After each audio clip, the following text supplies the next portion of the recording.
मध्य कश्मीर के कांगन के सतरुना गांव का एक छात्र ट्रैफिक जाम में फंस गया। 10 मिनट की देरी से परीक्षा केंद्र पर पहुंचा, जिसके बाद अधीक्षक ने उसे परीक्षा कक्ष में प्रवेश करने से मना कर दिया। छात्र ने कहा कि मैं government girls higher secondary school Kangan में परीक्षा केंद्र में आने वाला था। मैं ट्रैफिक जाम में फंस गया और 10 मिनट देरी से पहुंचा और अधीक्षक ने मुझे मानसिक रूप से परेशान किया। सबसे पहले उन्होंने पास के स्वास्थ्य केंद्र से कोविड-19 नकारात्मक पर्ची की मांग की। जब मैं जल्दी में लेकर आया और अधीक्षक से परीक्षा में बैठने की अनुमति देने का अनुरोध किया तो उन्होंने मना कर दिया और जब मैं उनसे बार बार निवेदन करने लगा तो वह शांत हो गए और मुझसे अदालत या पुलिस का दरवाजा खटखटाने को कहा। पीड़ित छात्र अजाज अहमद हजाम ने कहा। छात्र ने कहा कि वह अपने भाई के साथ मुख्य शिक्षा अधिकारी और स्कूल शिक्षा बोर्ड के स्कूल गांधरबल के कार्यालय पहुंचे, लेकिन उन्होंने एकजुटता दिखाई और जमीन पर एकजुट होकर अधीक्षक के विरोध में बैठ गए। संबंधित कार्यालयों के अधिकारियों ने स्वीकार किया कि यह अन्याय है, गलत है और मुझे उच्च अधिकारियों से संपर्क करना चाहिए। Chairperson board of school education Veena Pandit ने कहा कि मामले की जांच की जाएगी और दोषी पाए जाने पर अधीक्षक के खिलाफ कार्रवाई शुरू की जाएगी। मैं उक्त छात्र को आश्वासन देता हूं कि मैं मामले की जांच करवाऊंगी। यदि कोई भी छात्र अपरिहार्य परिस्थिति के कारण 10 से 15 मिनट देरी से पहुंचता है तो उसे परीक्षा में बैठने की अनुमति दी जानी चाहिए। अस्सलाम वालेकुम, मे नाव गुलाम रसूल, बस एजाज अहमद ब्रदर। अम्स वन मुताबिक यह अम्स रात गोमुत यह सरासर नाइंसाफी गमत। हालांकि 10 मिनट लेट गसन सह आसान आमुत यूत यह कर। अम्स सुपरिटेंडेंट वोन अम्स दोन सा मेडिकल रिपोर्ट अनान अम्स अत मज यूत टाइम। हालांकि अ मेडिकल रिपोर्ट ओनमुत पे दोपनस सान यह मेडिकल रिपोर्ट बह कर एलो। अम पे अम्स वन दान सान सा SHO सोबन लिखित गसान तौर तक मगर तक SHO सोब आसान वक्त पे कहें तो तम पे वापस यह दान बह हेकन एलो कर एलो हेकत न बह अत वजह पे कर योतान क्या नत क्या एविडेंस अनक कोर्ट मज अन क्या यमिस वकीलस नश क्या रिटन लिखित। हालांकि यह अना तम पे यह लिखित तो यूत अत नचन समिस ग 1 घंटे तो 20 मिनट ज़ाय। हालांकि अगर पेपर 2 घंटन हुंद तो तम पे अमिस वन दान बह हेकत न एलो कर अमे अलाव कहें। तम अलाव अमिस स्टाफ मेम्बर्स यह वन दपान स्टाफ मेम्बर्स या प्रिंसिपल अत गर्ल्स हायर सेकेंडरी कांगन मौके पे तम वोनमुत अमिस दोपस ना यह बोर्ड इशू कहें यह कर एलो। तम पे यह एलो कोर्मुत कि स्टाफ मेम्बर्स आमुत यह करूँ एलो। Bureau report Ganderbal.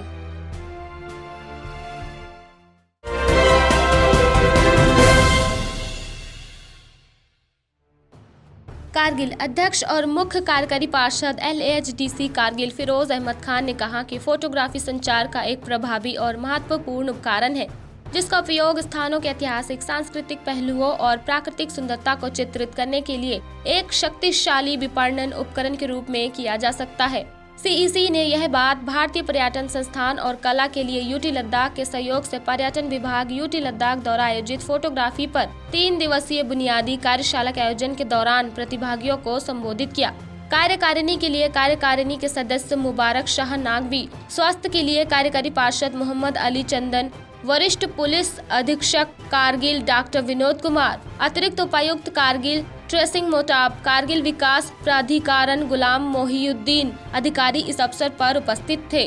CEC Khan ने कार्यशाला के आयोजन के लिए पर्यटन विभाग UT लद्दाख, भारतीय फोटोग्राफी और कला संस्थान के प्रयासों की सराहना करते हुए कोविड-19 महामारी की स्थिति को दर्शाते हुए आशा व्यक्त की कि यह नास्तिक युवा प्रशिक्षुओं के बीच रुचि पैदा करने में एक लंबा रास्ता तय करेगा। पेशेवर फोटोग्राफी के विभिन्न पहलुओं और बाद के चरण में फोटोग्राफिक तकनीकों को आगे बढ़ाने की दिशा में उनका मार्गदर्शन करते हैं। CEC ने प्रशिक्षुओं द्वारा ली गई तस्वीरों की सराहना करते हुए उनमें पूरी गंभीरता और जोश के साथ फोटोग्राफी करने का आग्रह किया, जिसे वे पूर्ण काल्पनिक व्यवसाय या भविष्य में जुनून के स्रोत के रूप में अपना सकते हैं। जिले की समग्र अर्थव्यवस्था को बढ़ावा देने में महत्वपूर्ण क्षेत्र के रूप में पर्यटन के महत्व को रेखांकित करते हुए CEC ने कहा कि LAHDC कारगिल इस क्षेत्र को प्रोत्साहन देने के लिए पूरी तरह से प्रतिबद्ध है और इस तरह के कार्यक्रमों के आयोजन के लिए सभी का समर्थन बढ़ाया जाएगा। CEC खान ने भविष्य में जिले में इसी तरह के कार्यक्रम आयोजित करने के लिए भारतीय फोटोग्राफी और कला संस्थान के प्रतिनिधियों से भी आग्रह किया और इस संबंध में पूर्ण समर्थन का आश्वासन दिया। उन्होंने कहा कि LAHDC कारगिल जिले के बाहर इस तरह की कार्यशालाओं को आगे बढ़ाने के लिए इच्छुक युवाओं को प्रायोजित करने के लिए भी तैयार है। बाद में CEC और अन्य गणमान्य लोगों ने प्रशिक्षकों, पुरस्कार विजेताओं और कार्यशाला के प्रतिभागियों के बीच प्रशंसा और सत्कार पत्र वितरित किए। 3 दिन का वर्कशॉप था फोटोग्राफी का, तो ये हमारे टूरिज़्म ने ऑर्गेनाइज़ किया, जो कि मतलब बहुत ही अच्छे लेवल पे था। और जो फोटोग्राफर, जो टीचर थे इशू सर, जिनका हम बहुत शुक्रगुजार है कि ऐसी चीज़ें इन्होंने करगिल जैसे एरिया में। और ये दूसरी बात ये है कि फ़ोटोग्राफी जो है वो बेसिक रोल प्ले करता है टूरिज़्म को प्रमोट करने के लिए हर एक जगह में हो गए।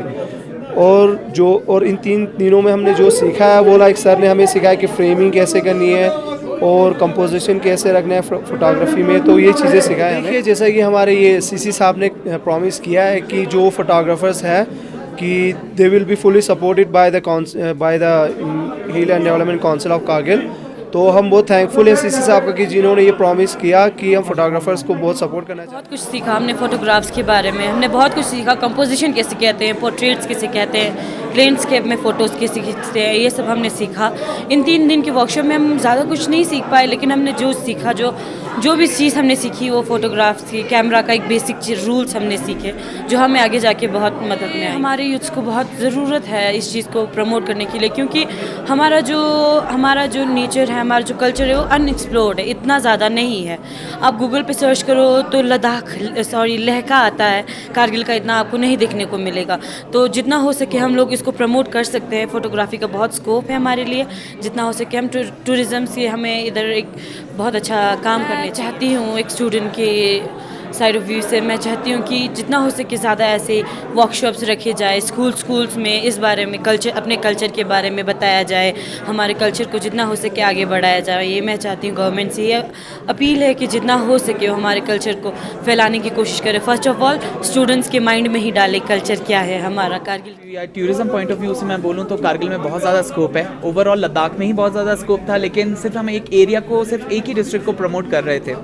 लेकिन ये सब काउंसिल और लोगों का यहाँ का हक बनता है कि वो लोग आगे आकर के उसको प्रमोट करें। मैंने जितना भी देखा है बहुत वाइडर लैंडस्केप है और बहुत ही ज़्यादा रस्टिक व्यू है और इतना ज़्यादा रॉ नेचर है यहाँ का कि जिस चीज़ को स्पेशली बॉलीवुड के लिए, फिल्म इंडस्ट्री के लिए बहुत ज़्यादा स्कोप है यहाँ पे टूरिज़्म के लिए। और जैसे एक हुंदरमान, एक अभी हमने सिर्फ एक विलेज को, एक एरिया को प्रमोट किया है अभी, तो वो उसी में ही आपका इतना ज़्यादा स्कोप हो जाता है एक छोटी सी फिल्म बनने के लिए या कोई भी बड़ी फिल्म बनने के लिए। Why we just have to go at one place, एक ही जगह पे हमें क्यों जाना है? हम बहुत सारी जगहों पे, कारगिल में इतना ज़्यादा स्कोप है इस चीज़ को लेकर के, तो वो किया जा सकता है। And plus in terms of जैसे बोलते हैं कि यहाँ पे हर 2 महीने में हमारा रंग बदलता है, जैसे SP साहब ने बोला कि रंग बदलता है, नेचर बदलता है, तो वो चीज़ बहुत अच्छी है। बहुत अच्छे वाइडर स्पेस मिलते हैं हम लोगों को। यहाँ का कल्चर, यहाँ का ट्रेडिशन, रहन सहन, खान पीन इतना डिफरेंट है और चीज़ों से, वो चीज़ों को डेफिनेटली प्रमोट होना चाहिए। बहुत अच्छा स्कोप है टूरिज़्म के लिए and specially home stage, traditional sustainable tourism के लिए इस एरियाज़ को प्रमोट होना चाहिए। एक्सपीडिशंस के लिए ट्रेल्स बनने चाहिए और स्पेशली मेरे को एक इसको बहुत अच्छा लगा यहाँ पे माउंटेन बाइकिंग के लिए। माउंटेन बाइकिंग का यहाँ पे बहुत मेजर स्कोप है जो प्रमोट किया जाना चाहिए। मैं काउंसिल के लिए भी बोलूँगा, एडमिनिस्ट्रेशन को भी बोलूँगा और रेजिडेंट सर को भी स्पेशली बोलूँगा कि आप इस चीज़ को यहाँ पर भी लेके आइए और इस चीज़ को बड़े लेवल पे प्रमोट कीजिए। एंड सारे लोगों से मैं ये अपील करूँगा कि आप सस्टेनेबल रहिए। सस्टेनेबल टूरिज़्म करना बहुत ज़रूरी है। प्लास्टिक फ्री कीजिए उस लोग को, ज़्यादा से ज़्यादा हम पेड़ लगा सकते हैं वो चीज़ हमें करनी चाहिए। हर लोगों को एक पेड़ अडॉप्ट करना चाहिए। स्टूडेंट्स, जो हमारा जो यूथ है वो आगे आकर के काम करे इस चीज़ पे और सब जने मिलके हम एक नया कारगिल दिखा सकते हैं। डिस्ट्रिक्ट एडमिनिस्ट्रेशन और लद्दाख डेवलपमेंट काउंसिल, तो हमारा मेन मकसद, मेन ऑब्जेक्टिव, मेन मोटिव जो होता है टूरिज्म डिपार्टमेंट का, टूरिज्म प्रमोशन, तो इसको लेकर हमने सोचा कि एक इनिशिएटिव लिया जाए, यूथ को, स्पेशली हमारे जो लोकल यूथ है उनको इन्वॉल्व करें। उनकी इन्वॉल्वमेंट से हम जितने भी कारगिल के टूरिज्म पोटेंशियल एरियाज़ हैं, जैसे सीनिक ब्यूटी हमारा है, कल्चरल ब्यूटी जो हमारा है, और हमारा जो ये क्या कहते हैं कल्चरल हेरिटेज साइट्स हैं, हिस्टोरिकल मोन्यूमेंट्स हैं, उसमें स्पेशली इसको हमारा जो एक LOC विलेज है हुंदरमान, उसको लेके हमने एक photography workshop plus publicity campaign एक हमने चलाया है। और ये हमारा एक स्टार्टिंग है, एक स्टार्ट पे हमने एक ये वर्कशॉप फोटोग्राफी वर्कशॉप किया और आइंदा भी हम सोच रहे हैं कि ग्रूमिंग का, बाकी का food production, front office management, बाकी जितने भी टूरिज्म रिलेटेड बिजनेस होल्डर्स उनको हम एक सीरीज़ प्रोग्राम हम चला रहे हैं। तो ये एक हमारा एक इनिशिएटिव था, ये एक हमारा स्टार्टिंग है और इंशाल्लाह आगे भी हम ऐसे प्रोग्राम ऑर्गेनाइज करेंगे। Bureau report, Kargil.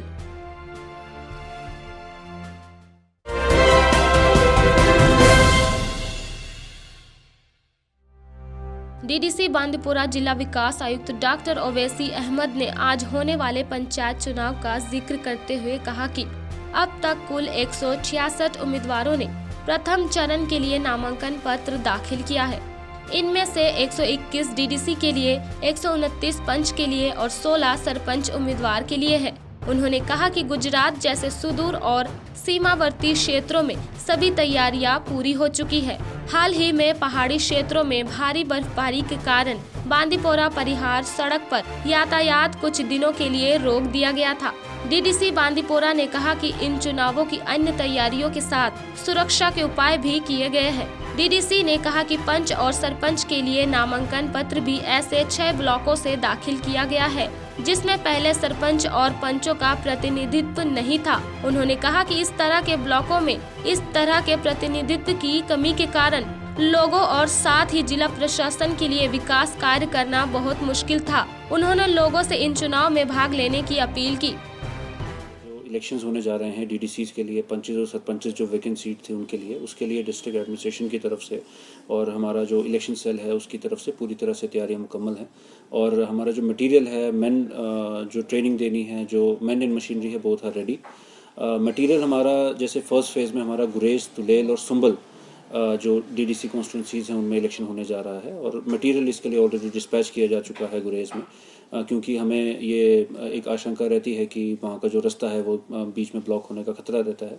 तो हमने पहले ही वो सारे अरेंजमेंट्स वहाँ पे करके रखे, भले ही वो पोलिंग पार्टीज़ के ठहरने का हो, उनकी हीटिंग अरेंजमेंट का हो, बैलेट बॉक्सेस का हो या कोविड रिलेटेड हो, वो सारा मटेरियल वहाँ पे मौजूद है। जो इसके रिलेटेड जो नॉमिनेशंस फाइल किए जा रहे हैं फ़ेज़ 1 का, जैसे कि आप जानते हैं कि कल ये फाइनल हुआ after last date of withdrawal, और हमारे पास कुल मिला के टोटल 166 नॉमिनेशंस फाइल हुए फ़ेज़ 1 में, जिसमें 21 डीडीसीज़ के लिए हैं, 129 पंचेस के लिए हैं और 16 सरपंचेस के लिए हैं। एक बहुत ही अच्छी बात मैं बताना चाहूँगा जो ग्रास रूट डेमोक्रेसी को और स्ट्रॉन्ग करता है कि हमारे हर फेजेस में कुछ ऐसी पंचायत कवर हो रही हैं जिनमें पंच और सरपंच एडुकेट ना होने की वजह से वो नॉन फंक्शनल रही। जैसे कि कुछ जगहों में हमें एक सरपंच और एक पंच होना ज़रूरी है पंचायत को फंक्शन करने के लिए, तो कुछ जगहों में या तो पंच सरपंच दोनों ही नहीं थे, या कहीं पे पंच नहीं था सरपंच था, या कहीं पे सरपंच नहीं था और पंच थे। तो इस तरह की 6 जो पंचायत हमारी फर्स्ट फेज़ में थी, इन सब में नॉमिनेशंस आए हैं और हमें उम्मीद है अभी ये फंक्शन हो जाएंगी। इसी तरह से हमारी कोशिश है कि ये जो सारी जितनी भी पंचायतें इस तरह की रह गई हैं वो फंक्शन हो जाएं और जो वैकेंट सीट्स हैं वो भी फिल हो जाएं, पंचेस सरपंचेस सामने आएँ। और डीडीसीज़ के लिए भी जैसा मैंने आपको बताया 21 नॉमिनेशंस आए हैं 3 डीडीसी कॉन्स्टिट्यूंसीज़ के लिए। तो ओवरऑल देखा जाए तो पार्टिसिपेशन बहुत अच्छा है। लोगों से भी यही गुजारिश रहेगी कि वो बढ़ चढ़ के इसमें हिस्सा लें, अपने नुमाइंदे चुनें, क्योंकि यही नुमाइंदे आगे जाके जो वह तरक्याती काम हैं उनको अंजाम देने वाले हैं, उनकी निगरानी करने वाले हैं, उनकी वो प्लानिंग करने वाले हैं। तो उस सब में ये ओवरऑल देखा जाए तो डिस्ट्रिक्ट की डेवलपमेंट में ही इसमें बहुत बड़ा फ़ायदा होगा। तो बढ़ चढ़ के हिस्सा लें और अपने नुमाइंदे। Bureau report, Bandipora.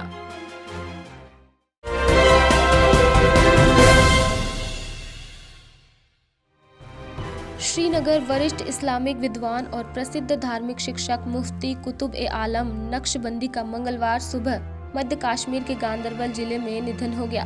परिवार के सूत्रों के अनुसार आलम काफी समय से बीमार था, लेकिन कल से उनकी हालत और बिगड़ गई और आज सुबह उसने अंतिम सांस ली। मृतक को गुटलीबाग गांदरबल में अपने पैतृक कब्रिस्तान में दफनाया गया। इस बीच प्रसिद्ध विद्वान के निधन पर समाज के विभिन्न वर्गों ने शोक व्यक्त किया। Bureau report, Srinagar.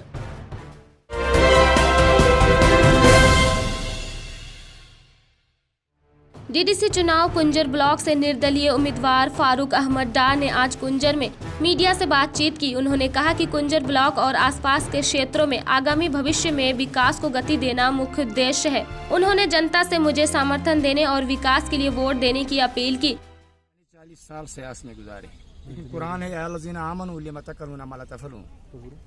जब हम सियासत की बात कर रहे हैं, सियासत यहाँ की जो यहाँ आज सियासत अपने आप को कह रहे हैं, उन्होंने कोई सियासत नहीं की है।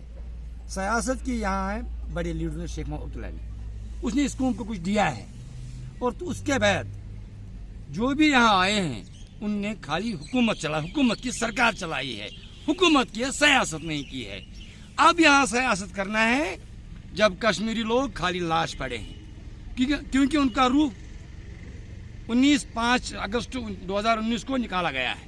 अब ये लाश पड़ी है, अब सियासत करना है। जब ये बड़े बड़े लीडर कहते हैं कि हम इंडिया के पास जाएंगे, उनको भी जाना है लोटा लेके, तो हम भी जाएंगे झोली लेके, इसमें क्या फर्क है। लेकिन जब ये मांगेंगे तो ये कौम के नेता है, जब हम मांगते हैं तो हम कौम के गद्दार हैं। रहा सवाल आप इतने देर के बाद सियासत में क्यों आए हैं। दुनिया में हर एक चीज़ पहचाना आसान है, लेकिन इंसान को पहचाना बहुत मुश्किल है। मुझे 40 साल बीत गए ये सियासी खिलाड़ी देखते देखते, उनको पहचानते। लेकिन इसने, एक शायर ने क्या खूब शायर लिखा है, बाजार में जितने भी है सियासत के मदारी, अखलाक शराफत गरीबों का लहू चाट रहे हैं। कुर्सी के लिए करते हैं लाशों की तुजारत, गले मिलके ये लोग गले काट रहे हैं। Bureau report कुंजर।